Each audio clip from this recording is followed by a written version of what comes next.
Ok, en hvernig verður þó, ég veit ekki til hvað gangi. Ekki búið að fresta öllu? Heyrðu, við erum að fara í 3. mál, umræðum hátíðarhöld Reykjavíkurborgar í tilefni af 100 ára afmæli kosningaréttar kvenna 2015. Þá tekur fyrst til máls borgarfulltrúi Sóley Tómasdóttir.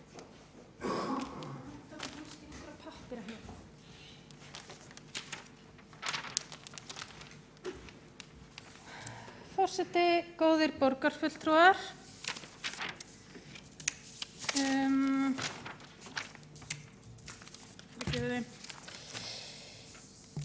Já, nú árið liðið, árið 2015, árið sem að við fögnuðum 100 ára afmæli kosningaréttar kvenna. Ég hér með myndir frá hátíðahöldum á vegum borgarinnar sem að munu rúlla hér á meðan ég tala. En eins og borgarstjórn ætti að vera kunnugt var forsætisnefnd falið að fagna tímamótunum og var 15 milljónum króna varið til verkefnisins. Forsætisnefnd ákvað að fagna þessum 100 árum með 100 viðburðum út frá því leiðarljósi að leitast yrði við að hampa þeim árangri sem að þegar hefði náðst í jafnréttisbaráttunni en að hvetja á sama tíma til úrlausna og framfara á þeim sviðum sem að þarf til að jafnrétti kynjanna verði náð. Hátíðahöldin áttu að endurspegla fjölbreytileika samfélagsins og viðburðir áttu að verða eftir fremsta megni aðgengilegir öllum. Það skemmst frá því að segja að viðburðirnir urðu 100, þeir urðu meira að segja 102 ef að mér skjáttlast ekki. Þeir voru fjölbreyttir. Það var unnið að verkefninu Stelpur rokka og Stelpur filma, Stelpur stjórnamálþing var haldið, Gettu betur stelpur komu að viðburðum hér. Það voru gjörningar og listviðburðir og alveg ljóst að sýnileiki kvenna í viðburðum á vegum borgarinnar jókst mjög mikið. Áhersla á femínískar áherslur í öllu starfi borgarinnar þeim viðburðum sem að þegar var ákveðið að halda og viðbótarviðburðum var greinilegur og almennt voru konur mun sýnilegri í samfélaginu á þessu ári heldur en árin á undan. Við komum eða styrktum hátíðarsýningar á annars vegar hvað svona merkilegt við það sem heimildamynd kvennaframboð og kvennalista og svo hátíðarsýningu á kvikmyndinni Suffragette sem var heimildamynd suffragetturnar í Bretlandi. Það var styrkt hátíðarsýningu og umræður stúlkurnar frá Kleppjárnsreykjum. Hér var haldin afrekasýning og örsögur konur voru gerðar aðgengilegar. Þetta bara svo fátt eitt sem nefnt. Þetta voru viðburðirnir 100 og fjölbreytileikinn mjög mikill. Tímamótunum var auðvitað ekki bara fagnað á formlegum vettvangi þó að við hér séum formlegt stjórnvald sem að gerðum það sem í okkar valdi stóð. Ríkið stóð mynduglega að fjölmörgum viðburðum og bar þá hæst 19. júní þar sem að fagnaðarlætin voru hér í miðborginni. Fyrirtæki og félagasamtök stóðu að fjölmörgum viðburðum en byltingar grasrótarinnar voru kannski það sem að einkenndu afmælisárið hve mest. Það má velta fyrir sér hvort brjóstabyltingin og druslugangan og konur tala og samfélagsmiðlabyltingar daginn eftir og samstöðu og þöggun og sexdagsleikja og hvort að skrekkstelpurnar og allt það sem að gerðist á þessu ári, hvort að það hafi mögulega sprottið upp úr einhvers konar hátíðleika frá þessu afmælisári, það verður náttúrulega aldrei sannað, en umræður og sýnileiki kvenna, umræðan árangurinn sem að hefur náðst og umræðan misréttið sem enn til staðar hefur mjög líklega haft áhrif á grasrótina og grasrótin setti sannarlega svip sinn á öll hátíðarhöldin á móti. Talandi byltingar, fyrsti viðburðurinn einn af fyrstu viðburðunum sem að haldinn var á vegum ríkisins var upplestur á fyrirlestri Bríetar Bjarnhéðinsdóttur, fyrsta fyrirlestri sem kona hélt á Íslandi, ég held að það hafi verið 1887. Bríet var íslensk suffragetta, hún var baráttukona fyrir réttindum kvenna og kosningarétti og stóð sig með mikilli prýði og sóma og við værum ekki hér í dag ef ekki hefði verið fyrir Bríetu Bjarnhéðinsdóttur og fleiri konur eins og hana. En Síðasti viðburðurinn var svo hátíðarsýning á kvikmyndinni Suffragettes bresku súffragetturnar sem ekki síður voru þýðingamiklar, en sú heimildamynd sýndi að hvernig þessar konur mistu allt frá sér. Þær mistu fjölskyldur, þær mistu börn, þær mistu mannorðið vegna þess eins að krefjast einhver sem í dag þykja sjálfsögð réttindi. Þær börðust fyrir kosningaréttinum einum. Það var það eina sem að þessar konur ætluðu sér, það var að konur fengi kosningarétt til jafns við karla.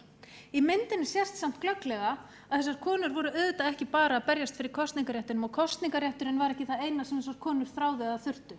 Í myndinni kemur glögglega fram að þessar konur bjuggu við kynbundin launamun. Það var eitt af því sem þær börðust gegn. Þær börðust gegn kynbundnu ofbeldi. Í myndinni sést hvernig ungar stúlkur voru misnotaðar af vinnuveitendum og ættingjum.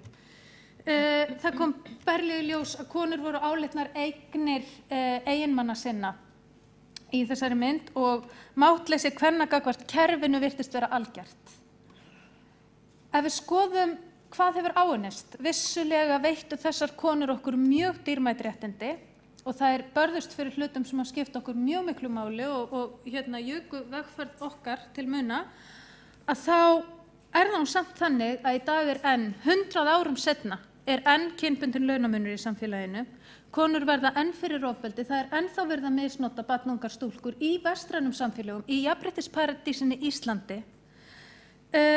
Það eru ennþá kallar sem að líta á eiginkonur sínar sem eign sína. Það eru kallar sem ofsækja konur sínar og fyrrverandi konur. Það máttleysi kvenna gagnvart valdastofnunum samfélagsins heilmikið eins og við sjáum í byltingum ársins þar sem að konur hafa trekk í trekk verið í rauninni, konum hefur verið hafnað af til dæmis réttarkerfinu trekk í trekk og það ekki teknar alvarlega þegar það reyna að leita réttar síns. Auðvitað hefur eitthvað breyst, en það að við skulum enn vera að glíma við öll þessi vandamál 100 árum seinna og það í landi sem að mælist með mesta jafnrétti í heimi, það sýnir okkur að það sjúklega mikið eftir.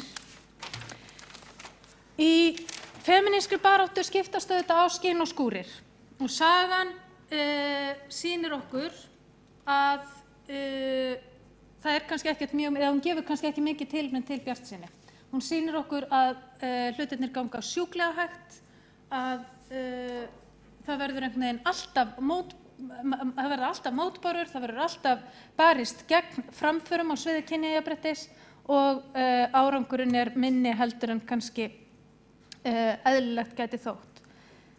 Síðasta ár og samtíminn sýnir þó að það fullt tilefni til bjartsýni, jafnvel þó að hlutirnir gangi hægt og jafnvel þó að mótbárurnar séu margar og bakslögin mörg, að þá krafturinn í íslenskum konum og konum yfir höfuð, feministum af báðum kynjum og fólki sem tilbúið í þá mannréttindabaráttu sem að jafnrétti kynjanna krefst, krafturinn í öllu þessu fólki og þá sérstaklega unga fólkinu og fólkinu sem að stóð fyrir öllu þeim byltingum sem að árið bara í skauti sér, sá kraftur gefur tilefni til bjartsýni. Þetta eru konur sem hafa bylt stórkostlega, þær hafa auðvitað tekið erfiða slagi. Þær hafa mist mannorð. Það hefur verið gerðar ítrekkaðar tilraunir til þess að ræja og gera lítið úr þeim konum sem að staðið hafa í eldlínunni hverju sinni. En þær hafa ekki gefist upp og konur hafa tekið stóra og smáa slagi, persónulega og pólitíska, fyrir hönd félagasamtaka, einstaklinga og bara einhverja hópa inn í internetinu. Og þannig hafa þær skilað okkur hinum hellingshellingi af hugrekki og hugarfarsbreytingu sem að veitir svo sannarlega ekki af. Ég algjörlega sannfærð það að árið 2015 var gott ár. Þetta var ár fagnaðarláta, ár gagnrýni, ár byltinga, ár baráttu og ár framfara. Ég vil þakka öllum þeim sem að komu að framkvæmd ársins, framkvæmd viðburðanna og byltingum ársins. Ég vil þakka forsætisnefnd fyrir gott samstarf, ég vil þakka öllum borgarfulltrúum fyrir gott samstarf, ég vil sérstaklega þakka konunum í borgarstjórn fyrir mjög skemmtilegt og gott samstarf úr öllum flokkum. Ég vil þakka skrifstofu borgarstjórnar sérstaklega fyrir að hafa séð þetta allt saman og þá verði ég að nefna Hildi Liljendal Viggósdóttur sem er verkefnisstýra þar, sem hefur staðið sig með mikilli prýði. Ég vil þakka starfsfólki borgarinnar öllu sem hefur komið á öllum sviðum með einhverjum hætti að þessum viðburðum. Ég vil þakka þeim félagasamtökum og fyrirtækjum og einstaklingum sem hafa verið með okkur í því að skapa hérna stóra og smáa viðburði og almennt borgarbúum fyrir að hafa tekið þátt í því sem að hér fór fram. Þetta var gott, þetta var árangursríkt, þetta var skemmtilegt og þetta var hvetjandi. Og talandi um hvatningu, þó að árið sé liðið þá heldur baráttan áfram. Fagnaðarlætin mega svo sem halda áfram með því að skipta en við þurfum að gera smáavellu, við þurfum að gleðjast yfir því sem að tekist hefur en við þurfum líka að halda áfram að benda á misréttið og sporna gegn því. Ég minni á, eins og ég sagði hér í upphafi síðasta árs þegar við vorum að fjalla hátíðahöldin að fyrsta konan kaus á Íslandi árið 1863, hún Vilhelmína Lever sem að notaði glufu í reglugerð kosningar og kaus til bæjarstjórnar á Akureyri. 1863, þannig að 1963 voru 100 ár liðin frá því konan kaus í fyrsta skipti. Árið 1908 voru 100 ár liðin, árið 2008 fyrirgefiði, voru 100 ár liðin frá því að konur tóku sæti í bæjarstjórn og fengu kosningarétt til sveitarstjórna. Við fögnuðum því hér með pomp og prakt.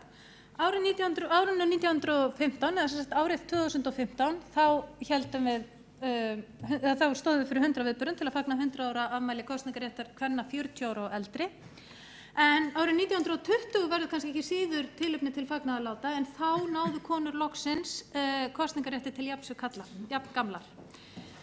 Öll önnur ár eru náttúrulega líka merkileg, öll afmæli eru merkileg, öll afmæli eru stórafmæli og við eigum að fagna okkur einasta ári því sem hefur áunnist en halda áfram að berjast. Á meðan Ísland glímir við kynbundið ofbeldi, kynbundinn launamun, á meðan konur hafa ekki sömu tækifæri og karlar, á meðan konur birtast ekki í fjölmiðlum í sama mæli og karlar og ef þær birtast í fjölmiðlum þá eru það oftar en ekki í hlutverki, í miklum staðalmynda hlutverkum. Klámvæðing og kvenfyrirlitning þrífst víðsvegar í samfélaginu og það eigum við ekki að líða. Við sem Reykjavíkurborg, við sem stjórnvald, við sem veitandi þjónustu, við sem atvinnurekandi og við sem samstarfsaðili á ýmsum sviðum, við verðum að gera allt sem í okkar valdi stendur og meðan jafnrétti hefur ekki verið náð. Það munum við auðvitað gera. Og þetta ár, eins og svo margt annað sem að borgarstjórn og Reykjavíkurborg hefur gert á sviði kynjajafnréttis, hefur einkennst af að stærstu leyti þverpólitískri samstöðu. Það og ríkir þverpólitísk samstaða í borgarstjórn femínískar áherslur, aðgerðir í þágu kynjajafnréttis á mjög mörgum sviðum. Hér höfum við ítrekað tekið fram femínískar umræður sem hafa verið mjög góðar, innihaldsríkar, auðvitað erum við kannski ekki alltaf sammála leiðir, en við erum öll sammála það að jafnrétti hefur ekki verið náð og við erum öll sammála það að okkur beri að gera það sem í okkar valdi stendur til að tryggja jafnrétti. Ég veit að við munum halda áfram hér eftir sem hingað til. Ég vil þakka fyrir frábært ár og hlakka til næstu ára sem að verða vonandi mjög þangað til að raunverulegu jafnrétti hefur verið náð. Það var borgarfulltrúi Sóley Tómasdóttir lokið máli sínu og borgarfulltrúi Heiða Björg Hilmisdóttir næst á mælendaskrá.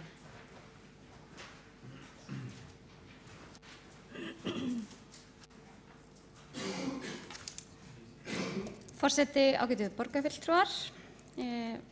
Það heiður að fá að tala þetta afmælisár og þá viðburðir sem að Reykjavíkurborg stóð fyrir. Það var sannlega til mikilla fyrirmyndar hvernig að því var staðið. Ég held að sé líka bara ástæða til þess að við rifjum sem oftast upp afrek þeirra kvenna sem að ruddu brautina fyrir rúmri 100 árum, fyrir rúmri öld síðan og líka afrek þeirra kvenna og karla sem hafa rutt brautina á þeim 100 árum sem að liðið hafa frá því að fyrstu konurnar fengu kosningarétt. Við getum sagt að sú staða sem við höfum náð þó í dag sé þó að miklu leyti samstöðu kvenna að þakka og það má nefna eins og kvennalista og kvenréttindafélög og verkakvennafélög og slíkt. Og það var ekkert auðvelt fyrir þessar konur og það eflaust ekkert verið auðvelt heldur fyrir þá karla sem ákváðu að styðja þær. En en þeir hefðu gjarnan mátt vera fleiri á þeim tíma. Mér fannst mjög gaman að sjá það á þessu 100 ára afmælisári að þá varð eins og borgarfulltrúi Sóley Tómasdóttir kom inn á, eins konar femínísk bylting. Hún átti sér upptöku víða í samfélaginu og sérstaklega meðal ungra kvenna og ungra karla sem ætla ekki að láta bjóða sér misskiptingu og grundvalli kyns áfram. Og svo meðfram öllum þessum virðulegu afmælisviðburðum sem voru á vegum ríkis og sveitarfélaga var í gangi hávært ákall réttlæti fyrir konur og stúlkur og þetta var eiginlega í gangi allt árið án þess að það væri eitthvað skipulagt. Það bara svona var, þetta kom svona hvað á eftir öðru úr grasrótinni. Og það sem ég fannst mjög vænt að sjá var að hátíðarhöld Reykjavíkurborgar nutu svolítið sérstöðu þar því þau einhvern veginn studdu við þessa gerjun í grasrótinni.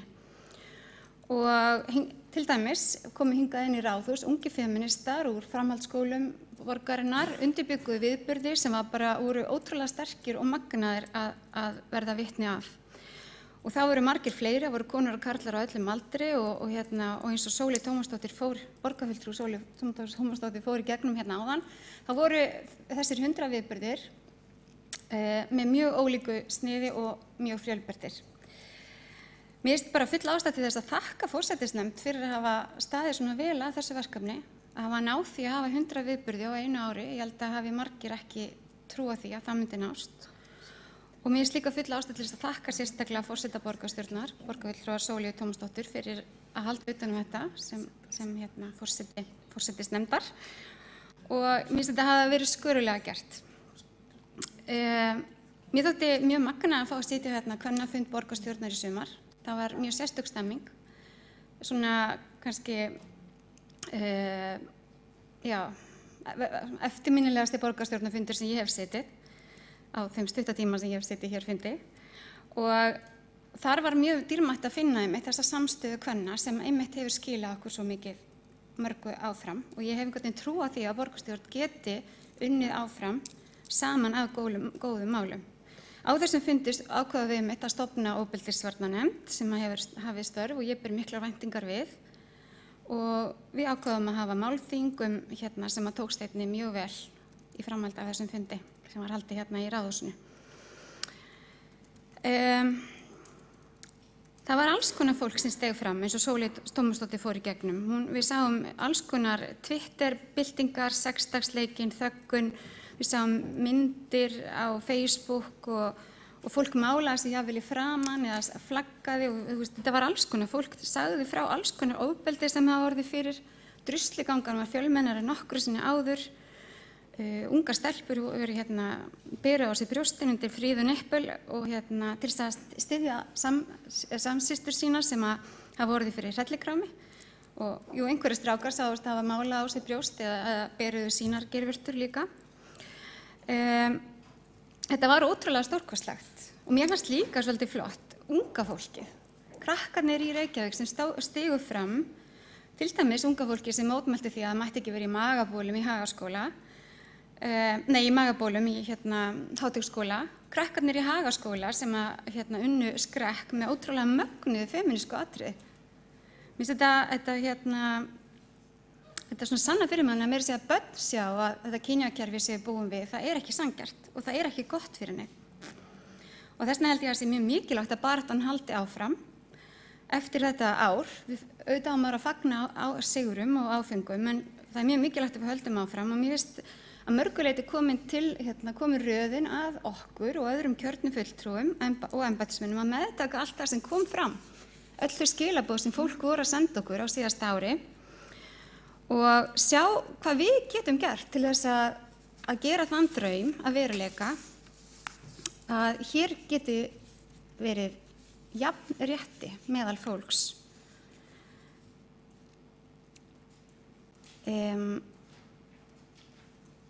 Kynjakerfið er ekki gott fyrir neinn. Ég held að fólk sé almennt að átta sig á því og það er heldur ekki gott fyrir karla. Og ég held einhvern veginn að næsta ári, og nú ætla ég að þykjast vera svona spákona, að næsta ári munu karlar koma sterkar inn í þessa baráttu. Vegna þess að ég held að fleiri og fleiri karlar sé átta sig á því að það er mikið hagsmunamál fyrir þá að jafnrétti náist.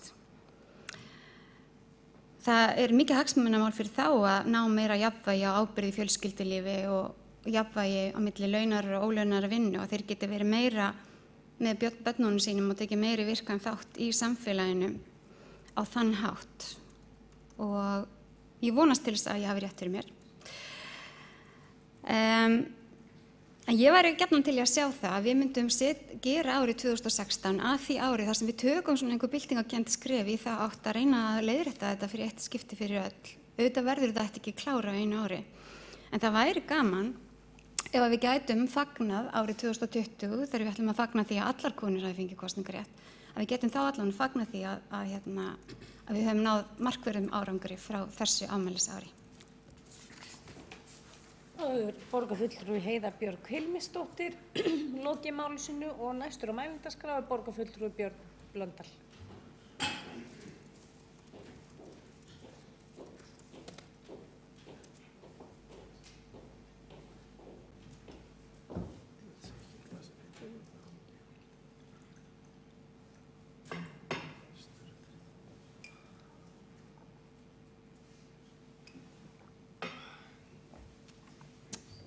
Já, forseti, ágætu borgarfulltrúar. Ég vil nú byrja á því að taka undir svona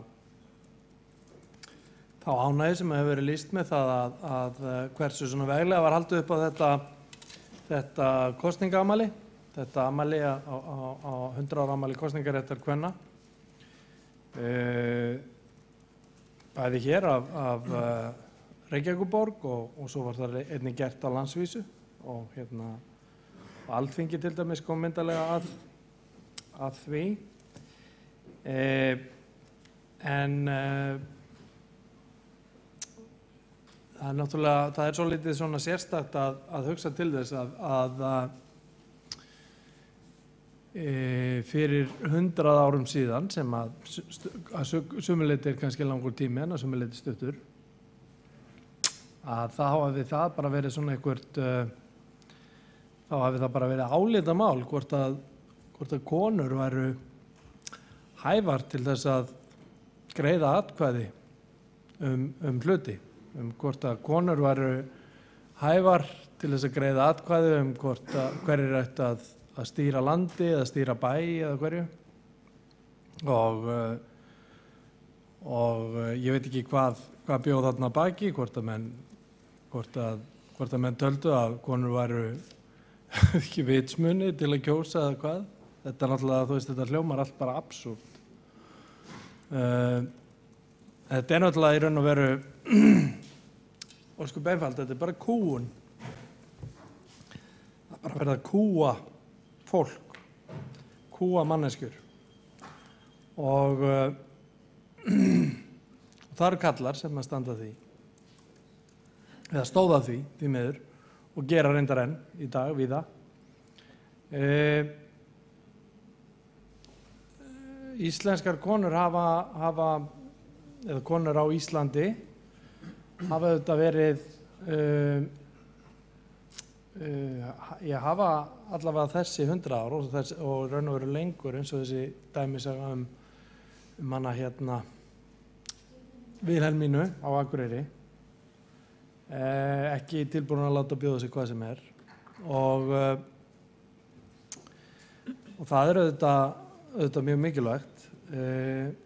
Konur eins og Vigdís Finnbogadóttir hafði náttúrulega gríðarlega áhrif, ekki bara á Íslandi, heldur á alþjóðavísu, fyrsti lýðræðiskjörni forseti í heimi og það má nú svo sem segja, við getum svo sem alveg aðeins hrósað okkur þessari þjóð fyrir það að hafa haft vita og kjósa Vigdísi sem forseta. En það var auðvitað í þeirri kosningabaráttu, þá voru ýmsir sem höfðu miklar efasemdir að hún gæti gegnt þessu embætti af þeirri einu ástæðu að hún var kona. Og það er náttúrulega hlægilegt, það sjá allir í dag, finnst allir það bara hlægilegt hlægilegt að einhver hafi verið svo vitlaus, ímynda sér að hún gæti ekki gegnt embættinu þegar hún var í konu. Og ég velti svona fyrir mér hvað sagan mun segja um okkur og okkar tíma, hvernig sagan mun líta tilbaka og horfa á okkur, þar sem að það vissulega svo að tækifæri ekkert alveg jöfn. Það einhvers konar svona samfélagslegt misrétti í gangi gagnvart konum og það má kannski segja og meira segja það þetta svo að staða kvenna sem sagt tökum sem dæmi stöðu ýmissa kvenna af sem eru erlendu bergi brotnar og búa hér á landi, hún alls ekki góð. Þær búa í raun og veru við heilmikla kúgun, ekki síst samfélagsins. Og þetta getum við ekki sett okkur við, þurfum að breyta þessu. Og ég held að svona, ef að orðið róttækni á einhverstað við í bara okkar samfélagi, ef einhverstaðar ástæða til róttækni, að þá held ég að það sé í jafnréttismálum og ekki síst jafnréttismálum kvenna. Og svona ég nú einstaka sinnum nefnt að hérna sem sagt til dæmis varðandi stöðu kvenna í stjórnmálum. Sem betur fyrir þá hefur auðvitað hlutfall kvenna sem að svona gefa sig að stjórnmála þáttöku eða taka þátt á listum, eru kostnar, hann hefur hérna aukist jafnt og þétt. En það samt svo að mörguleyti vettvangurinn mjög karllægur. Þetta svona, hann svolítið svona, þetta svona mennirnir svolítið. Og svona pínu gladiatorastemming og alveg eðlilegt að það í fyrsta lagi eðlilegt að fólk hugsi sér tvisvar að það hefur stjórnmálaþátttöku en að mörgu leyti held ég að vettvangurinn sé meira óaðlaðandi fyrir konur en karla. Og það ekkert hugsanlega, það eitthvað sem við þurfum að ræða. Við höfum það hefur svo sem verið náð ágætis árangur, það ákveðin það eru svona kynjakvótar í gangi til dæmis, það hlutföll karla og kvenna mega ekki brenglast meir en 60-40% og það í sjálfu sér ágætt. Ég hef reyndar sagt hér í ræðustól að ég sjái ekki að það sé nokkur einasta ástæða eða þörf til þess að verja stöðu karla í pólitík. Það bara óþarfi og ég velti fyrir mig hvort að orðið meðvirkni á hérna við að ég held að þarna megi alveg beita hugtakinu jákvæð mismunun og segja bara það má aldrei vera minna en 50% eða 40, ok, segjum það allt í lagi. Aldrei vera minna en 40% af konum í nefndum og ráðum á vegum ríkis og sveitarfélaga. Það var ágætt ef þetta ætti við stjórnum fyrirtækja líka, en það má alveg vera 100%. Það ekkert stór slys. Við erum á svona tíma, yfirgangstíma og balansinn konum í óhag og það ekkert að því að mínu mati að í einhvern tíma sé það svo að það sé ekki gera neinar athugasemdir við að stjórnir, nefndir, ráð sé eingöngu skipuðu konum. En algjör óþarfi að samþykkja það að þau séu einungis skipuð körlum. Og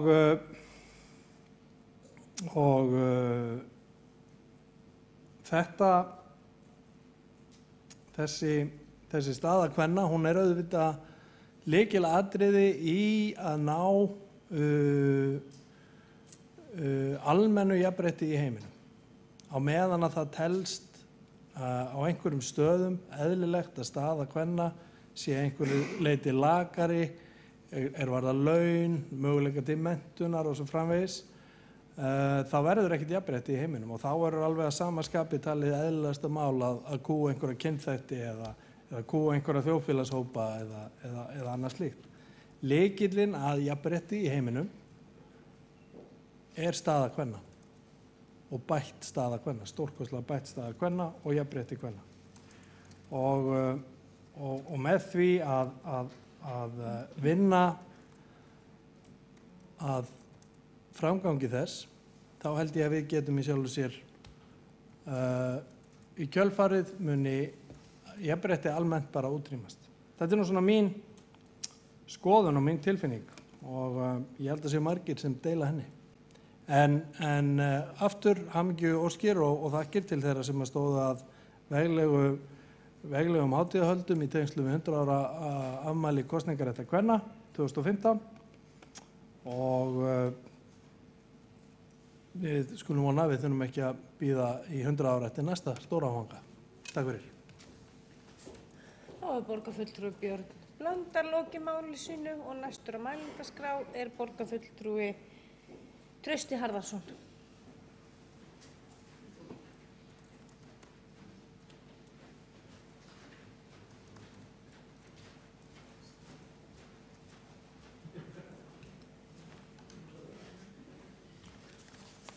Forseti, borgarfulltrúar, ég ætla að taka undir með borgarfulltrúa Birni Blöndal að þetta var bara vel gert og flott og sniðug hugmynd að halda á 100 ára kosningaafmælið.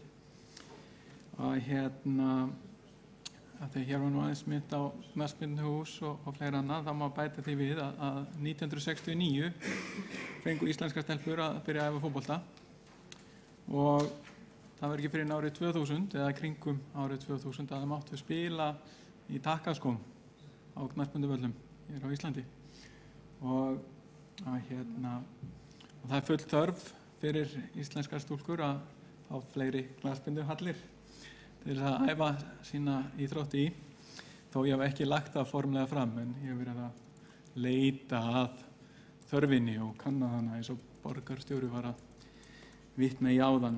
En hér var talað að vonandi kæmu fleiri á næsta ári og myndu leggja þessu máli lið. Ég held að við þurfum ekki að bíða eftir ári 2017, við skulum bara nýta tækifæri strax núna á 101 árs afmæli, kosningaafmælinu. En á síðasta ári var lögð tillaga hér fram sem var samþykkt af borgarráði og borgarstjórn með leyfi forseta í vitnina til að borgarfulltrúa Framsóknar og flugvöllina. Í tilefni þess að í ár er fagnað 100 ára afmæli kosningaréttar kvenna á Íslandi samþykki borgarstjórn að gerð verði jafnlaunaúttekt ef Reykjavíkurborg sem staðfest verður með jafnlaunavottun á afmælisárinu. Ekkert hefur gerst í þessu máli og engin jafnlaunavottun er komin fyrir Reykjavíkurborg og í dag fá karlar greitt hærri laun en konur hjá Reykjavíkurborg fyrir sömu störf, eða svo virðist allavega vera. Og ég held að við ættum að fagna 101 árs afmælinu og drífa jafnlaunavottun í gegn hjá Reykjavíkurborg og við áskilum okkur rétt til bókunar í þessum lið. Þá er borgarfulltrúi Trausti Harðarson lokið máli sínu og borgarfulltrúi Sóley Tómasdóttir hefur óskað eftir því að veita andsvar við ræðu borgarfulltrúans. Forseti, góðir borgarfulltrúar, já, það er alveg rétt. Það hefur ekki gengið eins hratt og ég hefði viljað og borgarfulltrúi Trausti Harðarson hefði viljað og sennilega fleiri borgarfulltrúar hefði viljað að minnka kynbundinn launamun hjá Reykjavíkurborg. Það hefur þó talsvert áunnist og síðasta könnun eða úttekt sem gerð var sýnir að við erum á hægri en sígandi leið. Það að fá jafnlaunavottun sem slíka er á stefnuskrá en það eru ýmsar aðrar aðgerðir sem að embættismenn borgarinnar telja brýnt að við förum í og klárum áður en að við förum í það verkefni og ég bara treysti embættismönnum til þess. Meðal annars hefur endurskoðun á starfsmati Reykjavíkurborgar skilað umtalsverðum árangri þegar kemur að kynbundnu launamun og þá sérstaklega þegar verið er að bera saman störf sem ættu að vera jafnmikilsmetin en hafa ekki verið það í gegnum tíðina og þá er einfaldast að taka dæmi eins og félagsráðgjafi og verkfræðingur sem eru störf sem krefjast bæði heilmikillar menntunar, heilmikillar þekkingar og heilmikillar færni, en þar sem að verkfræðin hefur verið karllæg og félagsráðgjöfin hefur verið kvenlæg, að þá hefur verið tendens til þess að greiða félagsráðgjöfum mun lægri laun heldur en verkfræðingum. Þetta er bara dæmi þennan kynbundna mismunun, þessa kynbundnu mismunun sem að sést kannski ekki einu sinni í launatöflum, vegna þess að þetta hefur aldrei verið metið sem sambærileg störf. En þarna höfum við verið og starfsmatið er mjög mikilvægt tæki til þess að jafna launamun kynjanna. Það er verið að vinna í þessu og á endanum munum við útrýma kynbundinn launamun hjá Reykjavíkurborg. Ég heiti því að gera allt sem ég get og ég stóla á að Trausti Harðarson, borgarfulltrúi, standi með okkur í þeim aðgerðum. Þá er borgarfulltrúi Sóley Tómasdóttir lokið við það að veita andsvar. Þá er andsvörin lokið og Halldór Halldórsson, borgarfulltrúi, næstur á mælendaskrá.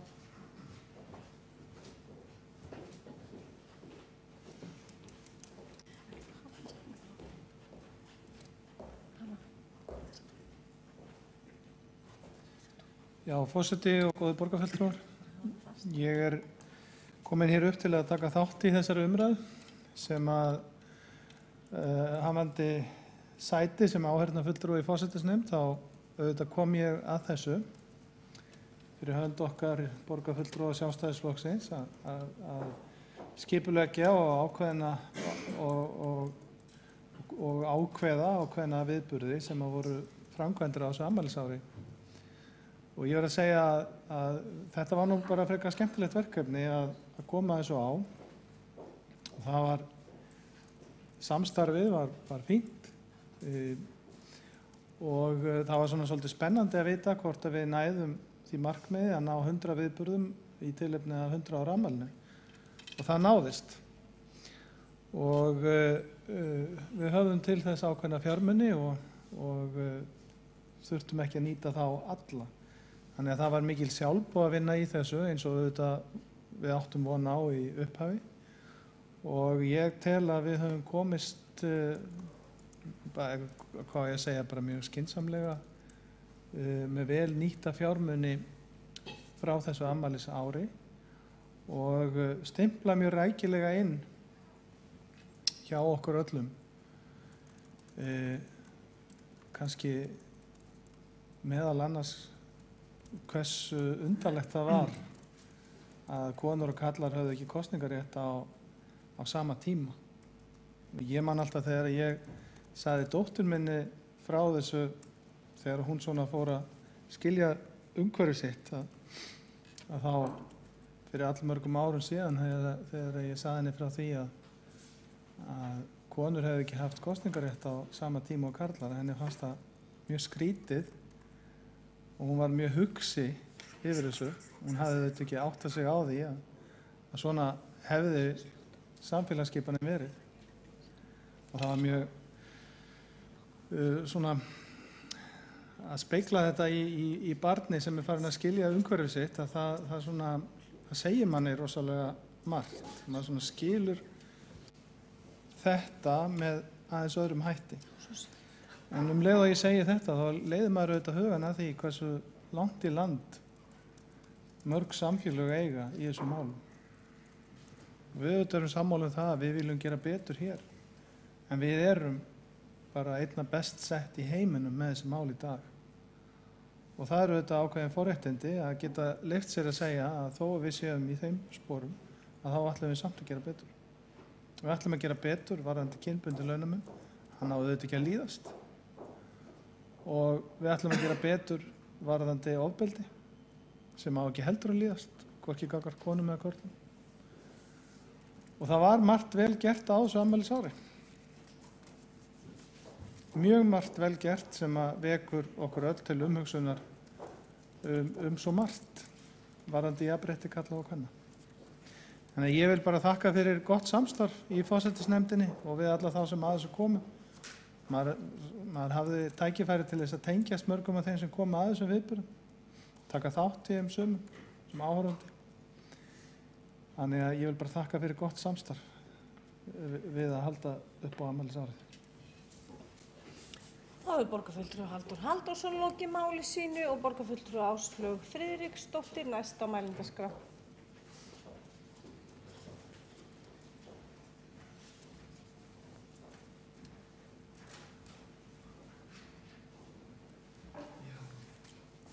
Forseti, borgarfulltrúar. Mér langar að þakka kærlega fyrir þá vinnu sem að unnin var í tilefni þessa 100 ára liðin frá kosningarétti kvenna. Þakka auðvitað forsætisnefnd og öllum þeim sem tóku þátt í þessum fjölmörgu viðburðum sem voru haldnir í þessu skyni.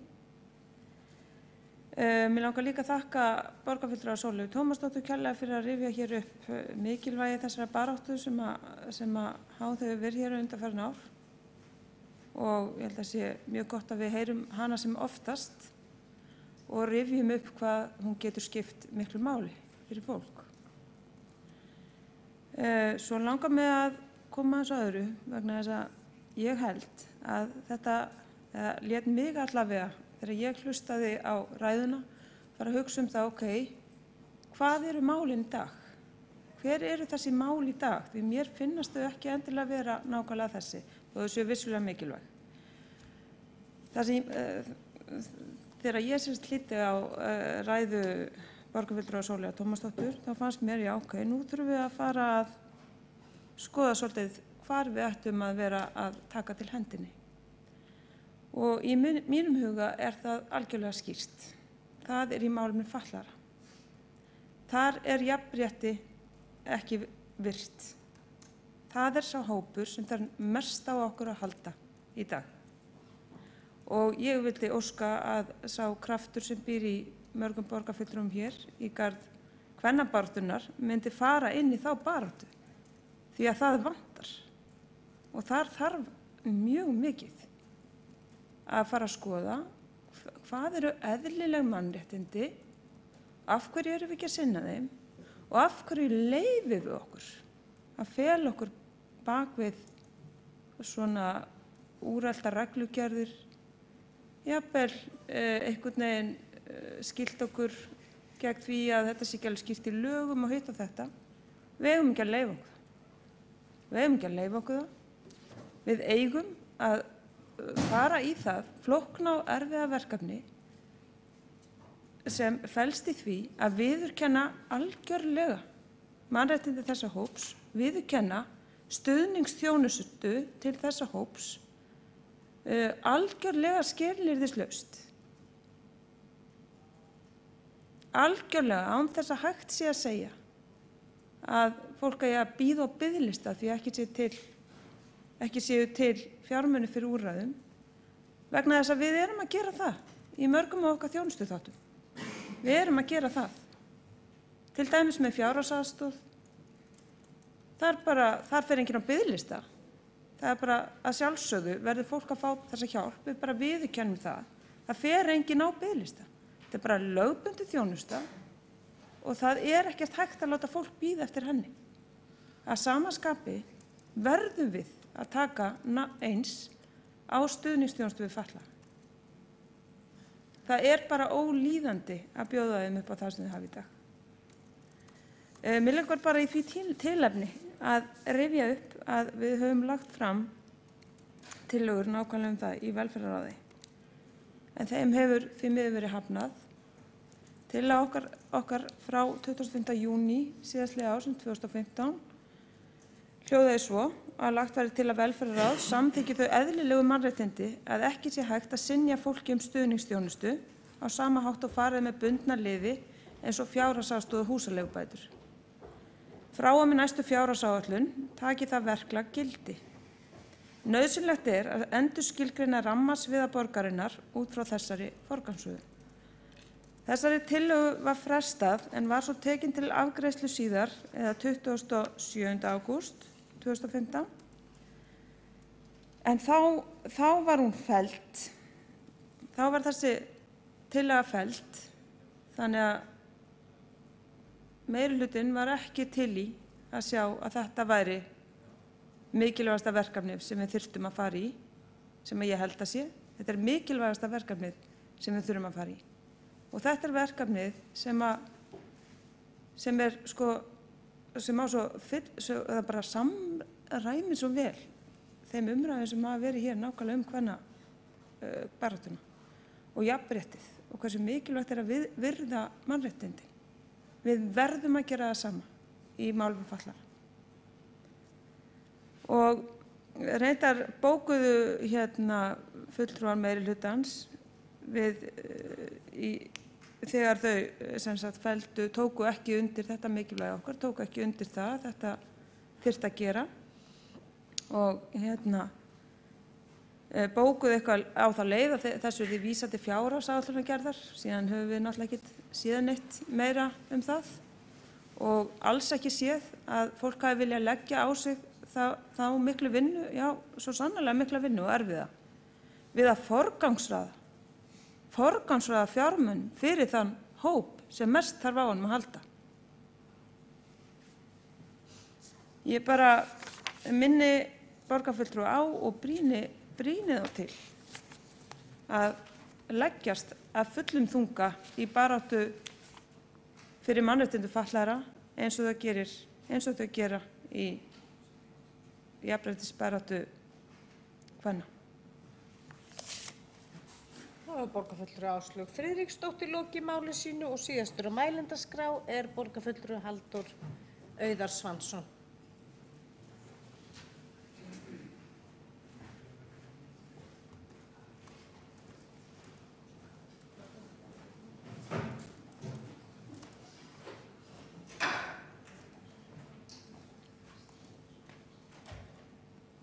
Forseti og borgarstjórn.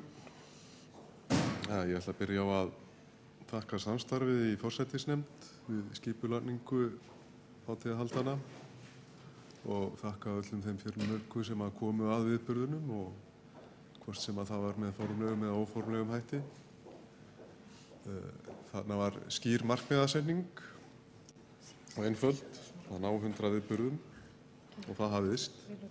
Skilst reyndar að þegar upp að staðið hafi verið aðeins fleiri en 100. En eins og hér hefur verið rakið þá vill svo til að þetta ár var líka ár mikils aktivisma á þessu sviði sem öðrum, svona internetaktivisma þar sem að voru háðar ýmsar herferðir með hashtagum eða myllumerkjum, held ég að heita á íslensku, þar sem að fólk kemur sér saman undir ákveðnum formerkjum til að ræða ákveðna hluti sem að kannski erfitt að tala og þarf kannski að rjúfa einhverja fagnamúra í kringum og fólk þarf að geta hópa sig saman til að finna styrkinn. Eins og sást í hinni ágætu mynd sem hér hefur verið nefnd sem að var nú 100. viðburðurinn var nú viðhafnarsýning á henni, Suffragette, þá byggist svona barátta á sameiginlegum styrk að fólk geti náð að skipuleggja sig í sameiningu sameiginleg markmið þrátt fyrir mótlæti. Og svona kvikmyndir og sögulegar heimildir, það gefa svo merkilega innsýn í heim sem að í þessu tilfelli ekki mjög fjarlægur í tíma en kemur mjög spánst fyrir sjónir. Þetta eins og að vera komin bara vera fiskur í einu vatni sem að hlýtt og þægilegt og vera tekin úr því og hendin í eitthvað allt annað sem að miklu óviðkunnilegra en fólk á þessum tíma því þótti þetta eðlilegt.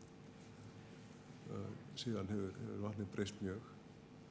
Og þess vegna held ég að sé mjög hollt að íhuga alltaf hvaða viðhorf það eru núna í samfélaginu sem að munu þykja mjög slæm og asnaleg eftir 100 ár. Hvað mun fá fólk til að hvá við? Af því að þau eru alveg þó nokkur ennþá, það er ég alveg vissu. Við höfum ekki náð fullkomnun enn og ekki vissum að mannkynið muni nokkuð tíma að ná því. Alfarið þó að við reynum að fikra okkur áfram einhvern veginn. Byltingarnar voru bæði kvennabyltingar og svo var nú allavega eins sem að snýrist geðsjúkdóma sem að hét Ég hefur ekki tabú sem að snýrist bara mjög einfaldlega að fólk rakti sína kvilla og sjúkdómasögu og annað og það snýst dálítið að fólki má líða illa og fólk má vera haldið hinnum á þessum kvillum og það þá kannski ekkert endilega það hræðilegt. Og það sem þetta álíka ádaldið allt saman sammerkt að þetta snýst að finna sameiginlegan reynsluheim. Að fólk sjáu að það ekki eitt í sínum vandamálum eða fyrir kúin sem að það verður fyrir, heldur eigi sér samherja og geti speglað sig í öðrum og séð þá að hvaða leyti það líkt öðrum í sínum vandamálum og að hvaða leyti það öðruvísi og lært hvert að öðru og líka kennt öðrum við þetta. Ef þú þekkir aðra og sameiginleg vandamál sem átt með þeim, þá áttu betur auðveldar með að útskýra fyrir vandamál fyrir öðrum. Í femínískum fræðum er talað intersectionality sem á íslensku held ég að því sé útlagt sem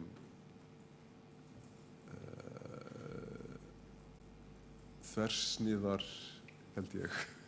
Ég var að googla þetta áðan, ég man það ekki. En það sem sé snýst að skoða hvernig mismunandi kúgun og mismunandi forréttindi tvinnast saman og hvernig þau hafa áhrif og dálítið hvernig kúgunarkerfið eru alltaf eins. Mér finnst það dálítið mikilvægt af því að borgarfulltrúinn Sigurður Björn Blöndal nefndi að mínum mati mjög réttilega orðið róttækni í þessu samhengi. Róttækni fyrir mér bara alveg samkvæmt orðanna hljóðan að fara niður í róthlutana, rekja sig frá birtingarmyndunum niður í rótvandans, hvar hægt að koma sem mestu í verk með sem auðveldistum hætti, kannski ekki endilega auðveldistum en skýrustum. Þetta er alltaf átak. En kannski varanlegasta og svona mest gefandi hætti, skulum við segja.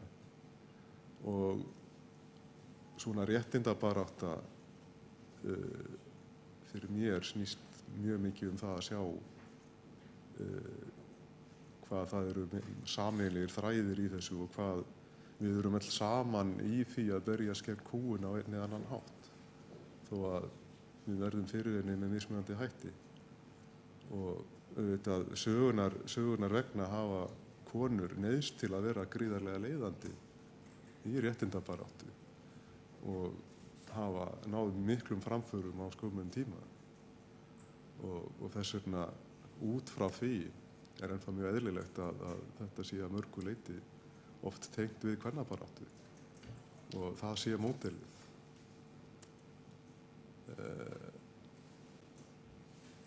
Já, ég held ég hafi ekki fleira að segja í bili. Takk. Það var borgarfulltrúi Halldór Auðar Svansson lokið máli sínu og þá borgarfulltrúi Sóley Tómasdóttir næst og síðust á mælendaskrá.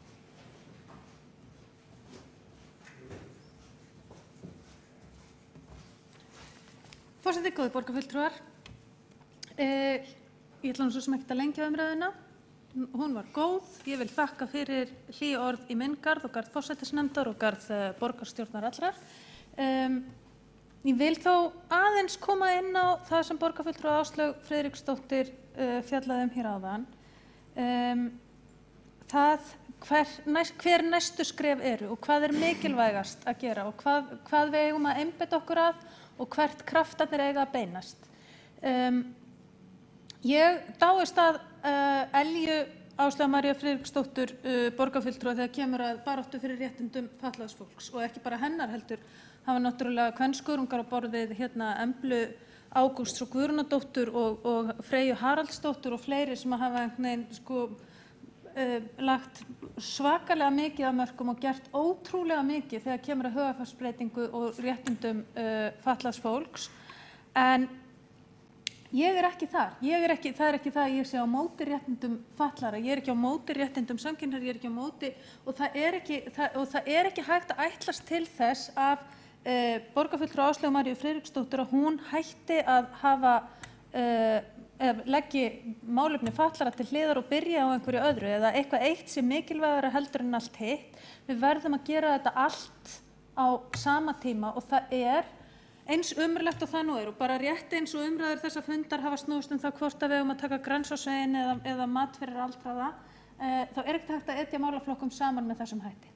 Það er bara ósanngjarnt. Það verður að taka á þessu öllu saman og það sem að borgarfulltrúi Halldór Auðar Svansson talaði hér áðan, intersectionality, eða bara að tala margþættingu mismunabreyta, tala það hversu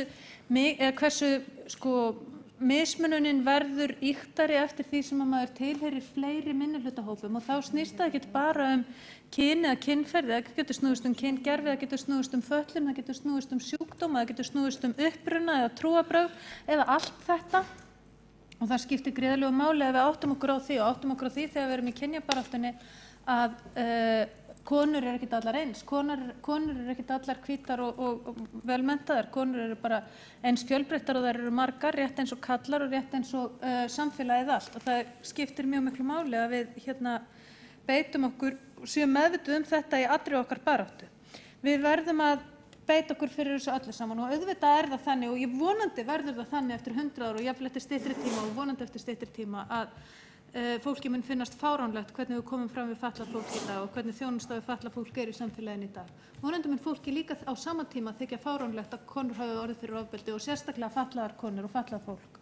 Að kynbundinn launamunur hafi verið til staðar, að ekki hafi þótt sjálfsagt og eðlilegt að flóttafólk eigi öruggt skjól og örugga vernd einhvers staðar í heiminum. Og svona get ég lengi talið. Þetta er allt saman brjálæðislega mikilvægt og við eigum að vinna þessu öllu saman.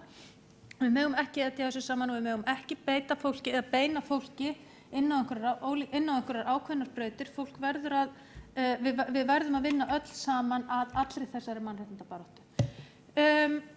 Að þessu sögðu ítreka ég þakkir mínar til ykkar allra og borgarbúa og byltingarársins 2015 og hlakka til komandi ára og bættra aukinna mannréttinda. Það er borgarfulltrúi Sólveig Tómasdóttir lokið máli sínu og það er þriðji síðastur á mælendaskrá, það er borgarstjóri.